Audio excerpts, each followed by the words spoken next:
우리 자분들에게 다시 한번 인사할까요? 하나님이 당신과 함께 하십니다. 아멘이십니까? 날마다 정말 하나님과 함께하는 그 여정이 경험될 수만 있다면 얼마나 좋을까요? 하지만 때때로 우리는 하나님이 함께 하심에도 불구하고 우리의 상황과 현실의 문제에 갇혀서 마치 하나님이 나와 함께하지 않는 것처럼 경험하는 순간이 있는 것 같습니다. 오늘 시편 94편을 노래하고 있는 시편의 기자도 마치 그런 상황에 놓여 있는 것 같습니다. 오늘 시편 94편의 기자가 겪고 있는 상황과 또한 우리가 겪고 있는 상황이 크게 다르지 않음을 우리는 경험을 통하여서 알 수 있습니다. 요즘 시대를 살아가는 여러분의 자녀들에게 착하게만 살아라 라고 말한다면 정말 그들의 문제가 잘 될까요? 아니면 우리 아이들이 너무나 착해서 그 아이들에게 착한 것도 좋지만 조금은 무엇을 부려라? 꾀를 부려야지 되지 않겠느냐라고 여러분은 말하고 계십니까? 요즘을 살아가는 자녀들에게 착하게만 살면 그것이 반드시 보답이 올 거니까 세상이 뭐라 그래도 착하게만 살아라 라고 말했을 때 그 아이들의 삶은요, 여러분 더 좋아질까요? 아니면 더 어려워질까요? 이 시대를 가만히 들여다보면 착하게만 살면 자꾸 무슨 손해를 보는 인생처럼 느껴지게 됩니다. 하지만 느껴지는 것뿐만 아니라 실질적으로 착하게 살다 보면 오히려요 더 많이 얻기보다는 손해를 볼 때가 더 많은 것이 지금 우리들이 살아가고 있는 이 시대가 아닐까라는 생각을 하게 됩니다. 그래서 우리도 모르게 우리의 자녀들이 너무 착하기만 하면 그 아이들이 뭐라고 말하고 싶습니까? 좀 착하게만 하지 말고 조금 요령을 부릴 줄 알아야 된다라고 말하고 싶은 마음이 이렇게 불뚝불뚝 들어오는 것 같습니다. 한 인터넷 신문 기사를 찾아보니까요, 그 신문 기사의 제목이 좀 신기합니다. 착하게만 살면 절대 안 되는 이유 7가지. 들어보셨습니까? 인터넷 기사를 찾아보니까 거기 이렇게 되어 있더라고요. 착하게만 살면 절대 안 되는 이유 7가지. 그러면서 거기에 이런 타이틀이 붙어 있습니다. 요즘에는 착하게만 사는 게 미덕인 세상이 아니다. 선함과 악함 사이에 균형점을 잡는 게 삶의 기술이다라고 소개하면서 착하게만 살면 안 되는 7가지 이유를 전하는데 첫 번째가 뭐냐면요, 예스맨으로 오해받을 수 있다는 거예요. 이 예스맨으로 오해받게 되면 주관 없이 모든 것들을 다 주는 사람처럼 여겨져서 매력이 없이 느껴진다는 거예요. 두 번째는요, 굳은 일을요 내가 다 도맡아 하게 된다고 합니다. 일을 나눠서 해야 되는데 결국은 착하게만 살다 보면 그 일이 다 누구에게 와 있다는 것입니까? 다 나에게 와 있다는 것입니다. 그러다 보면 세 번째 상황이 벌어지는데 상대는 나에게 더욱 무례해진다는 거예요. 착하고 모든 것을 다 예스 했는데 오히려 그것이 나를 더 좋게 보여지는 것이 아니라 상대방이 나에게 어떻게 된다고요? 무례하게 된다는 것입니다. 근데 이런 것들이 계속 반복되다 보면 네 번째 어떤 일이 벌어지냐면 멀쩡했던 자신의 성격도 의기소침해진다는 거예요. 그래서 위에 있는 일들이 반복되면서 자기의 가치감을 잃어버리고 존재감을 잃어버리게 되는 그런 문제를 일으킨다는 것입니다. 그래서 결과적으로 보면 5번째는 자존감이 낮아져 공부와 일에 영향을 주게 되고요. 6번째는 혼자 참다가 마음의 병이 생긴다고 합니다. 그래서 7번째는 어떤 일이 벌어지냐면 부정적인 감정이 쌓이고 쌓이다가 결국 폭발하게 된다는 거예요. 그래서 거기서는 뭘 얘기하냐면 착하게 살면 안 되는 7가지 이유를 얘기합니다. 근데 그 기사를 가만히 읽어보면 그 핵심은 그거예요. 선과 악의 문제가 아니라 너무 예스만 하지 말라는 거예요. 노라고 말할 줄 아는 삶이 되어야 된다는 그 표현을 저는 그 신문 기사에서 좀 잘못 인용했다고 생각합니다. 하지만 이 기사를 가만히 읽어보더라도 다 동의되진 않지만 이 세상은요 마치 착하게만 살면 무언가가 더 얻어지는 것이 아니라 어떤 삶을요? 손해볼 수밖에 없는 삶의 구조임을 우리에게 드러내고 있습니다. 여러분 왜 그렇습니까? 이 땅의 질서가 하나님이 만드신 원래 선한 질서로 진행되면 문제가 없는데 이 땅 가운데 악이 들어옴으로 인하여서 악인들이 마치 우리들의 보기에 더 득세하고 잘 사는 것 같습니다. 그래서 많은 분들도 하나님께 그렇게 따진 적 없지 않습니까? 하나님 앞에 정직하게 사는 사람보다 오히려 불법을 행하는 사람이 부자들이 더 많은 것처럼 보여집니다. 하나님 앞에서 정직하게 일을 순차적으로 하는 사람들이 사람들에게 칭송을 받고 칭찬을 받기보다는 오히려 더 무시당하고 멸시당하는 경우들을 우리는 종종 경험합니다. 오히려 불법을 저지르고 악한 행동을 하는 사람들에게 권력과 힘이 부여되어서 마치 그들이 이 땅의 모든 것들을 좌지우지하는 것처럼 우리는 보여지는 이 시대를 살아가고 있습니다. 그래서 불법을 저질러야지만 무언가 세상으로부터 성공할 수 있고 정직한 방법으로 가면 손해보는 것처럼 여겨지는 시대를 살아가고 있는 게 우리들의 모습이 아닐까 하는 것들을 그 신문 기사를 읽어보면서 또 생각하게 되었습니다. 근데 여러분, 오늘 본문 94편의 시편을 가만히 읽다 보면 지금 시편 94편의 기자가 진행되고 있는 삶의 현실도 별로 다르지 않은 것 같습니다. 4절에 보면 악한 자들이 거만하게 말하며 그들은 모두 거드름을 피우고 있습니다. 5절에 보면 그들이 주님의 백성을 짓밟으며 주님의 택하신 민족을 괴롭히고 있습니다. 6절에 보면 그들은 과부와 나그네를 죽이고 고아를 살해하면서 하나님의 말씀과 뜻대로 살기보다는 하나님이 말씀대로 하는 않는 반대적인 삶을 살고 있는데, 세상에서 보면요, 그런 사람들이 더 잘 먹고 잘 사는 것처럼 여겨지고 있습니다. 악인들이 얼마나 그득그득했으면 3절에서 이렇게 말합니다. 주님, 악한 자들이 언제까지 승전가를 부르게 하시겠습니까? 라고 이야기하면서 3절에 보면 악한 자들이 언제까지. 여러분, 구약 성경에서 히브리서가 반복이 된다는 것은 무엇을 의미합니까? 강조를 의미합니다. 그 정도로 악한 자들이 얼마나 많이 활기치고 다녔으면 오늘 시편의 기자가 악한 자들이 언제까지 저렇게 불법을 행하면서 떳떳이 살아가는 저 삶을 주님 그냥 두고 보시겠습니까? 라고 이야기하면서, 여러분, 시편 94편 1절과 2절이 어떻게 시작되는지 아십니까? 한번 같이 읽어볼까요? 함께 읽겠습니다. 시작. 주님은 복수하시는 하나님이십니다.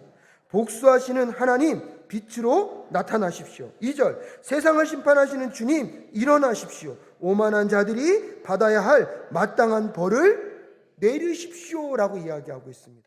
마치 오늘날 우리가 악인들이 너무 잘 되는 이 세상을 바라보며 하나님, 어떻게 예수를 안 믿는 사람들보다 이렇게 잘 믿는 사람들이 더 어렵고 힘겨운 삶을 살아갑니까? 한탄하는 우리들의 마음 한켠을요, 오늘 시편 94편의 기자는 너무나 잘 설명해 주고 있는 것 같습니다. 여러분, 이런 시대를 살아가는 우리들이 그러니까 착하게 살지 말고 우리도 저 악인들과 똑같이 술수와 편법과 불법을 저지르며 그래도 살아가야 이 땅을 살아남을 수 있다라고 우리의 자녀들을 가르쳐야 할까요? 아니면 그럼에도 불구하고 야, 착하게 살다가 손해보더라도 우리 의롭게 손해보고 죽자라고 말하기에는, 여러분, 우리 아이들이 감당할 그 무게가 얼마나 클까요?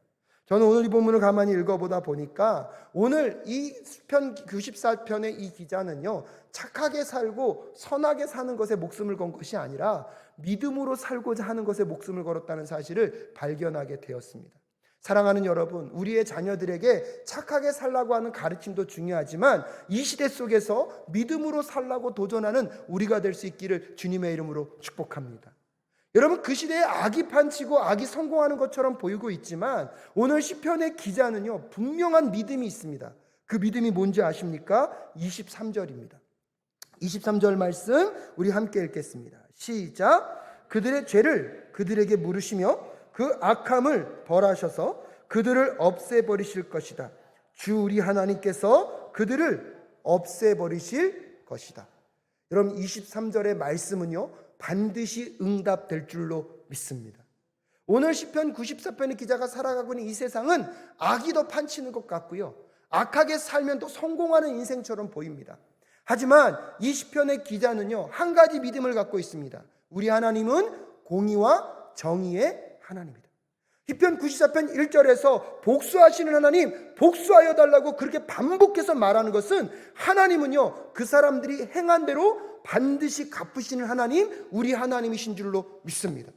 그러기에 오늘 시편 기자는 이 땅을 살아가며 나는 그 하나님의 마지막 심판의 때를 알기 때문에 오늘 이 상황 속에서 그가 살아가야 할 삶의 방향을 먼저 결정하고 있습니다. 하지만 문제는 무엇입니까? 이 시편 말씀이 완성되어지는 그날인 23절이 이루어지는 그날이 이미 이루어졌습니까? 앞으로 이루어질 것입니까? 앞으로 이루어질 것이라는 문제예요. 즉 하나님의 복수와 하나님이 공의와 정의를 이루실 것을 간구하고 있고, 이 기도는요 반드시 뭐예요? 이루어질 줄로 믿습니다. 근데 이 사이를 살아가는 우리는요 여전히 그 어려움과 힘겨움을 경험하고 또 마음 가운데 담고 살아가야 하는 것입니다. 사랑하는 여러분, 예수 그리스도는 반드시 다시 오실 것입니다. 할렐루야. 그날의 하나님은요 이 땅에 하나님의 백성들과 그렇지 못한 자들, 하나님의 말씀대로 산 자들과 그러지 않은 사람들의 모든 것들을 심판하시고 반드시 공의와 정의로 판단하실 것입니다. 그 마지막 날을 바라보며 그러면 오늘 우리를 어떠한 믿음과 어떠한 마음으로 살아갈 것인가를 오늘 시편 기자를 통하여서 몇 가지 사항을 잠깐 묵상할 수 있었으면 좋겠습니다. 앞에서도 말씀드렸다시피 첫 번째 우리가 붙잡아야 될 믿음은 무엇입니까? 하나님은 반드시 심판하시는 하나님이심을 기억해야 한다는 것입니다. 그러게 지금 당장 하나님의 뜻대로 살지 않는 그 불법 가운데 누군가가 잘 사는 것 같고 성공한 것처럼 보여진다 할지라도 사랑하는 여러분, 지금 상황에 매이지 마시고 예수 그리스도가 오시는 그날에 이루어질 그 심판의 날을 바라볼 줄 아는 믿음의 사람들이 되실 수 있기를 주님의 이름으로 축복합니다. 그렇기 때문에 오늘 우리는요 당장 무엇을 얻을 것 때문에 불법의 길을 걸어가는 자들이 아니라 하나님은 심판의 하나님, 공의와 정의의 하나님이심을 알기 때문에 오늘 우리가 마땅히 가야 할 정직의 길, 하나님의 말씀을 따라가는 삶의 길을 걸어갈 줄 아는 우리 모두가 될 수 있기를 간절히 소원합니다. 그래서 상황과 환경에 따라서 우리의 마음과 생각과 가치관을 바꾸는 것이 아니라 하나님이 어떤 분이신지를 알기 때문에 그분 앞에서 부끄럽지 않은 삶을 오늘도 결정할 줄 아는 우리 모두가 될 수 있기를 주님의 이름으로 축복합니다. 하지만 문제는 무엇입니까, 여러분? 그 길을 걸어가는 여정 가운데 우리가 만나게 될 어려움과 힘겨움이 있다는 것입니다. 그 고난의 이유를 우리가 다 알 수는 없지만 여러분 기억하십시오. 오늘 시편 기자는요 그 고난과 어려움 속에서 두 번째로 그가 기억하고 있는 것은 하나님은 모든 것을 협력하여 선을 이루시는 분이심을 그는 믿음으로 바라보고 있습니다. 오늘 본문 말씀 12절부터 14절까지의 말씀을 함께 다시 한번 읽겠습니다. 시작. 주님께서 꾸짖으시고 주님의 법으로 친히 가르치시는 사람은 복이 많은 사람입니다. 이런 사람에게는 재난의 날에 벗어나게 하시고 악인들을 무덤을 팔 때까지 평안을 주실 것입니다. 주님께서는 주님의 백성을 외면하지 않으시며 주님이 소유하신 백성을 버리지 않으실 것입니다 라고 이야기하면서 오늘 시편 기자는 하나님은 때때로 하나님의 백성을 무엇할 때도 있습니까? 꾸짖으실 때도 있습니다. 근데 그 꾸짖는 것은요 그를 죽이는 것에 있는 것이 아니라 어디에 있습니까? 살리는 것에 있습니다. 여러분, 우리의 고난과 어려움의 이유가요 다 어디에 있는지는 알 수 없습니다. 내 죄의 문제인지 아니면 이 세상이 죄로 가득한 곳이기 때문에 우리가 어쩔 수 없이 겪게 되는 고난과 아픔인지는 알 수 없습니다. 하지만 중요한 것은 무엇입니까? 우리가 하나님과 함께 겪는 그 고난과 어려움을요 누가 함께 하고 계시고요? 하나님이 함께하고 계시고 하나님이 함께 하신다는 것은 그 고난 가운데 하나님의 섭리가 함께하고 계신 줄로 믿습니다. 하나님의 섭리가 함께하고 계시다면 그 고난 속에서도 하나님은요 모든 것을 합력하여 선을 이루시는 하나님, 우리 하나님이신 줄로 믿습니다. 반드시 하나님은 하나님의 때에 여러분 무엇이 잘못되었고 무엇이 옳은 것인지를 드러내실 것입니다. 하지만 그것이 드러내는 과정까지는 알 수 없기 때문에 우리는 끊임없이 누구를 바라보고요? 하나님을 바라보고 오늘도 하나님 앞에서 우리가 마땅히 행할 행동을 하여 나아가는 우리 모두가 될 수 있기를 주님의 이름으로 축복합니다. 때때로 우리가 죄를 저지르고 잘못한 것 때문에 하나님으로부터 벌을 받을 수도 있습니다. 여러분, 그때는요 반드시 하나님께 나아가 무엇하면 됩니까? 회개하면 됩니다. 하지만 어떨 때는 내가 잘못하지 않았음에도 불구하고 이 땅이 죄로 인하여서 하나님의 나라가 깨어짐으로 인하여서 우리가 또 고통과 무엇을 경험할 수 있습니까? 고난을 경험할 수 있습니다. 하지만 그 고통과 고난 속에 누가 함께하고 계심을요? 하나님이 함께하고 계십니다. 하나님이 함께하고 계시기 때문에 그 속에 누구의 섭리가 있음을요? 하나님의 섭리가 있음을 믿음으로 바라보실 수 있기를 주님의 이름으로 축복합니다. 하나님이 함께 하시고 하나님의 섭리가 함께하고 있다면 지금 내가 당하는 고난과 어려움도요, 합력하여 선을 이루시는 하나님, 우리 하나님이신 줄로 믿습니다. 그렇기 때문에 그 하나님의 섭리를 믿는다면 우리는요, 상황과 환경을 탓하는 것이 아니라 누구를 신뢰하는 것입니까? 하나님을 신뢰하고 이 상황을 통하여서도 역전을 만들어 가시는 하나님을 바라보게 될 줄로 믿습니다. 그래서 여러분, 하나님의 함께 하심과 하나님의 섭리를 받아들이는 사람은요, 남을 탓하거나 환경을 탓하지 않습니다. 왜요? 남을 탓하거나 환경을 탓하는 것 이전에 이것을 통하여서 누가요? 하나님이 협력하여 선을 이루실 분이심을 믿기 때문입니다. 여러분, 많은 사람들이 하나님이 온 천지 만물을 창조하신 다음에 그 에덴 동산의 중앙에 무엇을 만드셨습니까? 선악과를 만드셨습니다. 그래서 그 선악과만은 허락하지 않으셨습니다. 근데요, 안타깝게도 이 아담과 하와가 선악과를 뭐였죠? 따먹었어요. 그럼 대부분의 사람들이 뭐라고 얘기합니까? 그 선악과만 안 만들어 놓으셨으면 우리가 뭐 짓지 않았다? 되짓지 않았다. 여러분, 자꾸 우리는요, 무언가만 없으면 우리의 이 상황을 피해갈 수 있다고 생각해요. 아니에요, 여러분. 선악과가 있고 없고의 문제가 아니라 인류가 타락한 것은 누구의 말씀을 저버렸기 때문입니까? 하나님을 떠났기 때문이지, 선악과가 거기에 있었기 때문에 우리가 뭐예요? 죄를 저지른 게 아니에요. 근데 여러분, 생각해 보십시오. 비록 하나님의 생각과는 다르게 인류가 범죄하였습니다. 근데 그 범죄함으로 이 땅이 깨어졌고 인간은 고통과 어려움을 겪습니다. 하지만 그 어려움 속에서 하나님은 인류를 구원하기 위하여서 이 땅 가운데 누구를 보내주셨습니까? 예수 그리스도를 보내주셨습니다. 할렐루야. 더군다나 십자가의 죽으심의 역사를 통하여서 우리에게 구원의 길을 열어주셨습니다. 인간은요, 선악과를 따먹는 범죄를 저질렀고 그것으로 고통의 역사가 시작되었지만 하나님이 함께 하셨고 하나님은 하나님의 섭리 가운데 오히려 그것을 변화시키시사 인류를 구원하신 예수 그리스도를 통하여서 우리를 구원하시고 우리를 더 온전한 하나님의 백성으로 회복시켜 가고 계신 하나님의 계획이 지금도 이루어져 가고 있는 줄로 믿습니다. 상황의 변화가 문제가 아니라 여러분, 어떠한 상황이든지 간에 누가 함께하고 계시면요, 그럼 그 속에 무엇이 흘러가고 있습니까? 하나님의 섭리가 흘러가고 있고요, 하나님의 그 섭리는요, 우리의 고통과 아픔도 모든 것을 협력하여 선을 만들어 가신 하나님, 우리 하나님이신 줄로 믿습니다. 오늘 시편 기자는 그 하나님의 심판의 때를 바라보며 오늘 그가 겪고 있는 이 땅의 고통과 아픔 속에서 함께 하시는 하나님을 바라보고 있고요, 그 하나님이 함께하고 계신다면 그 하나님의 섭리 속에서 이 모든 것들을 협력하여 선을 이루실 하나님이심을 그는 바라보고 있습니다. 사랑하는 사랑교회 성도 여러분, 지금 여러분이 겪고 있는 고난과 고통의 내용이 무엇인지 저는 알 수 없습니다.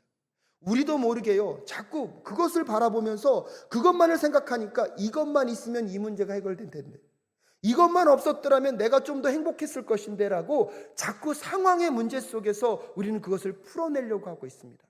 하지만 여러분, 반드시 기억하십시오.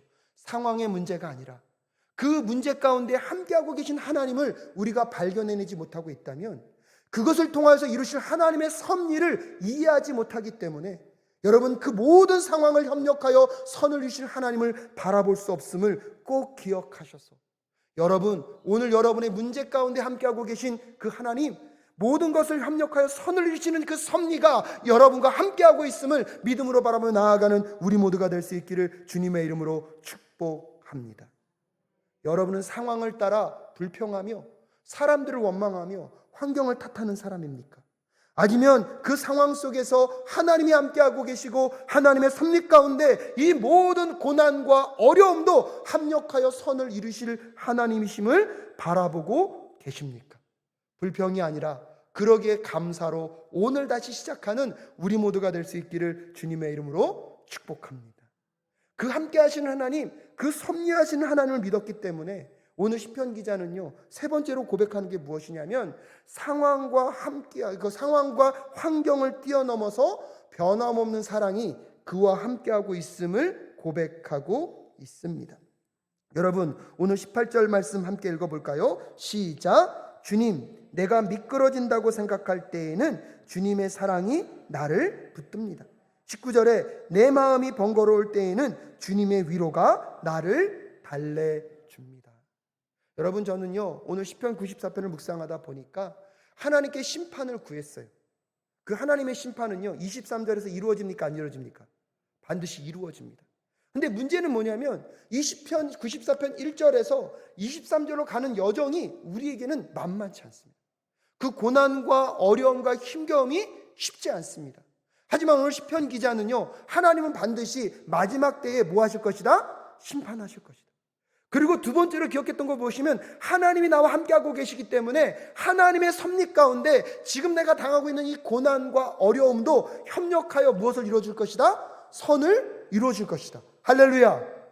그것을 마음으로 받아들이니까 비록 그가 지금 겪고 있는 어려움과 힘겨움이 만만치 않아요. 그럼에도 불구하고 하나님이 나를 뭐하고 계심을요? 사랑하고 계심을 그는 부정하지 않습니다. 여러분, 우리도 모르게 우리는요 우리의 상황이 힘들어지고 어려우면 하나님은 나를 뭐하지 않으셔? 왜냐하면 하나님이 나를 사랑한다면 이런 환경을 허락하실 이유가 없다라고 전제한다는 거예요. 근데 여러분, 그것은 누구의 생각입니까? 나의 생각이죠. 하나님의 생각은 나의 생각보다 크시고 하나님의 계획은 나의 생각에 담을 수 없습니다. 지금 내가 경험하고 있는 이 어려움이 정말 절망으로 끝날 것인지 아니면 이것을 통해서 하나님이 더 놀라운 것을 반전의 역사를 이루어내실지 우리는 알 수 없습니다. 하지만 믿음의 사람들은요 여전히 우리를 붙잡고 끌고 가시는 하나님을 신뢰하고 믿음으로 그 하나님을 붙잡게 될 줄로 믿습니다. 여러분, 그것은 이제 여러분의 선택의 문제입니다. 말씀을 준비하고 최근에 저희 교회에요 무릎 수술이 왜 이렇게 많습니까? 권사님들 무릎 수술하시는데요 저는 아직 안 해봐서 모르는데 많은 분들이 수술보다 더 힘든 게 뭐래요? 재활이래요. 그러면서 묻더라고요. 이 무릎이 구부러져야 교회 오신다는 거예요. 그래서 오늘 다 전화했거든요. 괜찮냐고.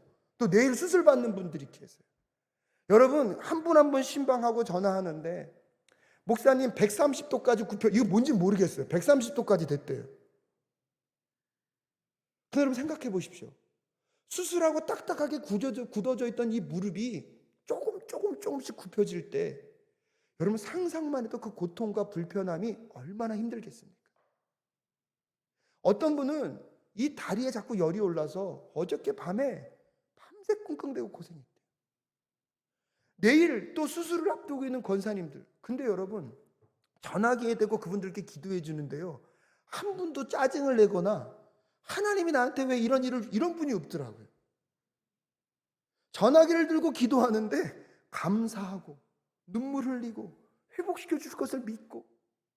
여러분, 오늘 시편 94편의 그 기자들을요 저는 전화 신방을 통해서 만났습니다. 우리 권사님들의 삶이 그렇더라고요.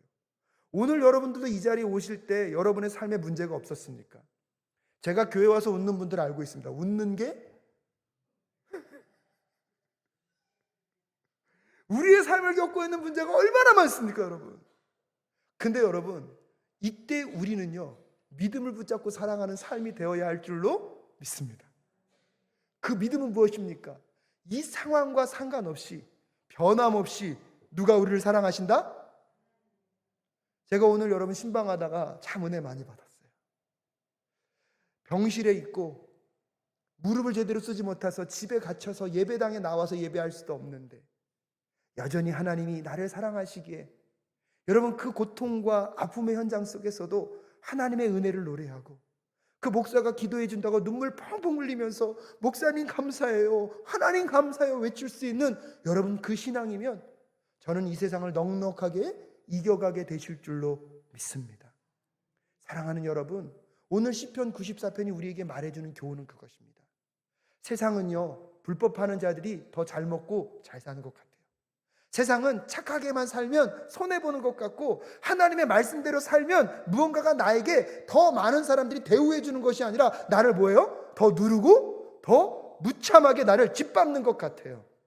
여러분, 세상은 그런다 할지라도 우리가 붙잡아야 될 믿음의 삶, 반드시 하나님의 심판의 때는 오게 되는 줄로 믿습니다. 그 심판의 때에 하나님의 말씀과 뜻대로 산 사람들, 하나님이요 너희들의 행한 대로 갚아주실 하나님, 우리 하나님이신 줄로 믿습니다. 그러게 그 심판의 때를 한 걸음 한 걸음 바라보며, 하지만 오늘 우리가 겪는 어려움과 고난은 만만치 않습니다. 그 고난의 이유와 그 원인을 다 설명할 수 없지만 기억하십시오. 하나님이 여러분과 함께하고 계십니다. 할렐루야. 하나님이 함께 하신다는 것, 하나님의 섭리를 통하여서 여러분의 지금 모든 삶의 그 어떤 고통과 아픔도 합력하여 선을 이루실 줄로 믿습니다. 또한 그 선을 이루신 하나님을 믿는다면 여러분, 내가 겪는 어려움과 고난이 너무나 힘들어서 마치 하나님이 나를 사랑하지 않는 것처럼 느껴지는 순간에도, 아니요 여러분, 변함없이 하나님이 여러분을 사랑하고 계심을 꼭 마음 가운데 깊이 새기는 이 시간 되실 수 있기를 주님의 이름으로 축복합니다. 더 중요한 건 여러분, 여러분이 다 표현하지 못해도요 하나님은 여러분의 마음을요 알고 계십니다. 오늘 9절 말씀에 이렇게 말씀하십니다. 귀를 지어 주신 분들이 들을 수 없겠느냐? 눈을 비두신 분이 볼 수 없겠느냐? 11절 말씀에 주님께서는 사람의 속생각이 허무함을 아신다. 그래서 오늘 우리의 모든 내면의 것을 다 아시는 하나님께서 여러분의 그 씨름과 고뇌와 고통, 하지만 변함없는 그 하나님의 사랑, 나를 붙잡고 있음을 믿음으로 붙잡고 나아가는 여러분의 삶 속에 함께 하신 하나님을 꼭 경험하시는 이 한 주 되실 수 있기를 주님의 이름으로 축복합니다. 그래서 여러분, 상황 속에 좌절하지 마시고 반드시 모든 것을 협력하여 선을 이루시는 하나님, 또한 변함없이 우리를 사랑하시는 그 하나님이 여러분을 붙잡고 끌고 가는 이 한 주 되실 수 있기를 주님의 이름으로 축복합니다.